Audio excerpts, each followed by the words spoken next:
Welcome to the Genius Factory. Enjoy the video. You start now by draining the tuna and flaking it with a fork. This controls texture and prevents clumps.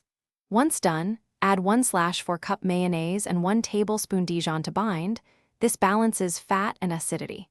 Next, mix in the chopped onion and celery for crunch. These ingredients cut through the tuna's richness. Make sure to squeeze half a lemon to brighten the flavors. This prevents a flat-tasting salad and keeps it lively as you move to seasoning. Once the base is combined, you'll focus on balance. Fold gently so the tuna remains flaky and not mashy, because texture matters. Add 1 teaspoon mustard for a sharp note, then taste. Make sure to season with small increments of salt and pepper since canned tuna concentrates salt. If it feels dry, drizzle 1 to 2 teaspoons olive oil or a bit more mayo to achieve a creamy mouthfeel.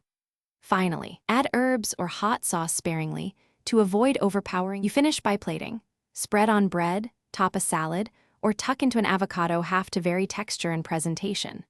Once plated, chilling 15 to 30 minutes lets flavors meld and improves cohesion, so make sure to rest it if time allows. If something goes wrong, for example it's dry, stir in a tablespoon of yogurt or olive oil.